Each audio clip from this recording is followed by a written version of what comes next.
నేడు విజయవాడకి ప్రపంచ బ్యాంక్ ప్రతినిధులు రానున్నారు. సిఆర్డీఏ, ఏడీసీ అధికారులతో ప్రపంచ బ్యాంక్ ప్రతినిధులు భేటీ కానున్నారు. అమరావతి రాజధానిలో రోడ్లు నిర్మాణాలను పరిశీలించి ఆ తర్వాత సమీక్ష నిర్వహించనున్నారు. అమరావతి రాజధాని నిర్మాణం కోసం 15,000 కోట్ల రూపాయలను ప్రపంచ బ్యాంక్ మంజూరు చేసింది. వాటిలో ఇప్పటికే 5,000 కోట్ల రూపాయలను విడుదల చేసింది. ప్రపంచ బ్యాంక్ నిధులతో అమరావతిలో పలు ప్రాజెక్టులను సిఆర్డీఏ చేపట్టింది. ఇదే అంశానికి సంబంధించి పూర్తి సమాచారం అమరావతి బ్యూరో హరికిషన్ అందిస్తారు. Harikishan. Thank you Rajendra and good morning. అయితే ఈ రోజు వరల్డ్ బ్యాంక్ ప్రతినిధులతో పాటు ఏషియన్ డెవలప్మెంట్ బ్యాంక్ ప్రతినిధుల బృందం కూడా ఈ రోజు విజయవాడతో పాటు అమరావతి ప్రాంతాల్లో పర్యటిస్తోంది. ప్రధానంగా అమరావతి అభివృద్ధికి ఆంధ్రప్రదేశ్ ప్రభుత్వం అహర్నిశలు శ్రమిస్తోంది. ఈ నేపథ్యంలోనే దగ్గర 65,000 కోట్ల రూపాయలు వెచ్చించి మహానగరంగా నిర్మించేందుకు ఇప్పటికే ప్రతిపాదనలు సిద్ధం చేసింది. ఒక పక్క ప్రజలు మెచ్చే రాజధాని, ప్రపంచం నచ్చే రాజధాని నిర్మించాలన్నటువంటి తలుపుతో ఉన్నటువంటి ముఖ్యమంత్రి చంద్రబాబు అందుకు అనుగుణంగా అడుగులు వేస్తున్నారు. ఇప్పటికే వేగంగా నిర్మాణానికి సంబంధించినటువంటి పనులు సాగుతున్నాయి. ప్రతిరోజు కూడా 10,000 మంది కార్మికులు పనిచేస్తున్నటువంటి పరిస్థితి ఉంది. అయితే ప్రస్తుతం వర్షాకాలం కావడంతో నిర్మాణ పనులు కేవలం 10,000 మందితో మాత్రమే నిర్వహిస్తున్నాము. ఇకపై వర్షాకాలం దాటిన తర్వాత దగ్గర 20,000 మంది కార్మికులతో ఈ నిర్మాణ పనులు అనేవి సాగిస్తాము. దానికి సంబంధించి ఇప్పటికే పూర్తిగా టెండర్లన్నీ కూడా ఫుల్ఫిల్ చేశాము. ఇక టెండర్లకు సంబంధించి ఎవరైతే దక్కించుకున్నారో ఆ కాంట్రాక్ట్ సంస్థలు పనులు ప్రారంభిస్తారు వర్షాకాలం తర్వాత అని చెప్పారు. సో ఈ నేపథ్యంలోనే ఈ రోజు వరల్డ్ బ్యాంక్ ప్రతినిధులతో పాటు ఏషియన్ డెవలప్మెంట్ బ్యాంక్ ప్రతినిధులు ఇక్కడ అమరావతిలో పర్యటిస్తున్నటువంటి నేపథ్యంలో ఇది అత్యంత ప్రాధాన్యత సంతరించుకుంది.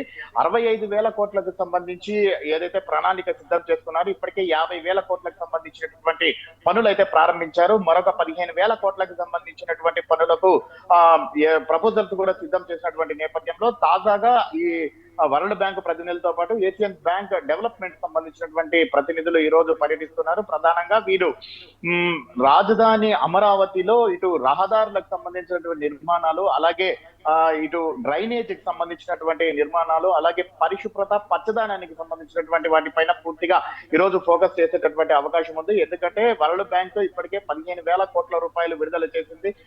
దాంట్లో 5,000 కోట్ల రూపాయలకు సంబంధించినటువంటి నిధులు కూడా విడుదల చేసినటువంటి నేపథ్యంలో సో ఆ పనులన్నీ కూడా ఎలా సాగుతున్నాయి, ఆ పనులు ఏ రకమైనటువంటి పురోగతిలో ఉన్నాయి, ప్రధానంగా ఆ పనులకు సంబంధించినటువంటి నాణ్యత ఏ రకంగా ఉంది, సో ఏ దశలో ఉన్నాయి అన్నటువంటి దానికి సంబంధించి కంప్లీట్ గా ఈ రోజు ఈ బృందాలు అయితే ఇటు అమరావతిలో అలాగే విజయవాడలో పర్యటిస్తోంది. ఈ నేపథ్యంలోనే వీటికి క్యాపిటల్ రీజనల్ డెవలప్మెంట్ అథారిటీ సిఆర్డీఏతో పాటు అమరావతి డెవలప్మెంట్ కార్పొరేషన్ ఏడీసీ ఈ ఇద్దరు అధికారులకు సంబంధించి ఈ శాఖలకు సంబంధించినటువంటి అధికారులు కూడా ఈ ప్రతినిధుల బృందంతో పర్యటిస్తారు. అనంతరం మధ్యాహ్నం వీరితో సమీక్షా సమావేశం అయితే నిర్వహించనున్నారు. ప్రధానంగా అమరావతి అభివృద్ధికి సంబంధించి ఈ సమీక్షా సమావేశం అనేది అత్యంత కీలకం కాబోతోంది. ఇప్పటికే ఒకసారి మనం చూసుకుంటే సీడ్ యాక్సెస్ రోడ్డుతో దగ్గర 4 రహదారులకు సంబంధించినటువంటి నిర్మాణాన్ని శరవేగంగా సాగుతోంది. అలాగే ట్రంక్ రోడ్లు, అలాగే ఫుట్పాత్లకు సంబంధించి ఇంటర్నల్ రోడ్స్ కూడా ఏర్పాటు చేసి సీడ్ యాక్సెస్ రోడ్ తో అనుసంధానం చేయడంతో పాటు సీడ్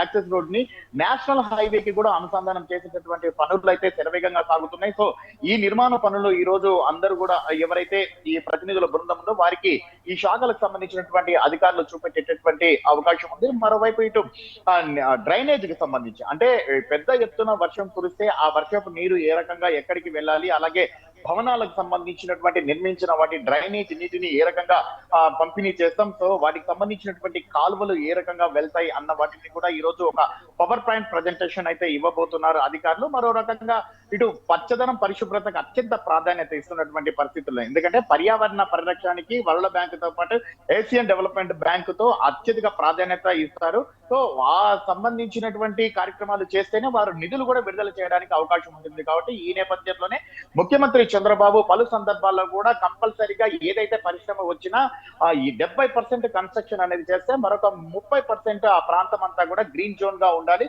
కంపల్సరీగా ఎక్కువగా పర్యావరణ పరిరక్షణ చేసే విధంగా పచ్చదనాన్ని పెంపొందించాలని చెప్పేసి కూడా పిలుపునిస్తూ వస్తున్నటువంటి నేపథ్యంలో ముందుగా తాము పాటించి మిగిలిన వారికి సూచిస్తే బాగుంటుందన్నటువంటి నేపథ్యంలో కంప్లీట్ గా అమరావతి ప్రాంతం అంతా కూడా పూర్తిగా పచ్చదనం పరిశుభ్రత అంటే 30% కి సంబంధించి ఎటువంటి కార్యక్రమాలు నిర్వహిస్తున్నాము, పార్కులు అలాగే ఏవైతే ఫుట్పాత్లకు సంబంధించి అంటే ఎవరైతే వాకర్స్ గా ఉంటారో వచ్చినటువంటి వారు సేద తీరేందుకు ఇవన్నీ కూడా ఎటువంటి ప్రస్తుత సిచ్యువేషన్ లో ఉన్నాయనేటువంటి దాన్ని కంప్లీట్ గా ప్రతినిధులకు వివరించేటటువంటి అవకాశం ఉంది.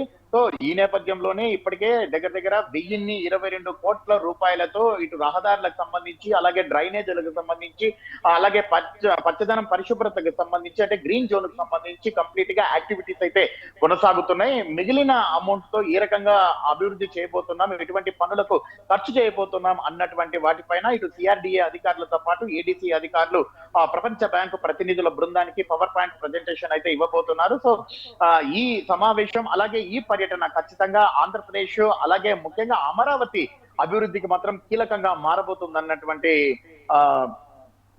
వ్యాఖ్యలు అయితే వినిపిస్తున్నాయి రాజేంద్ర. Thank you Harikrishna.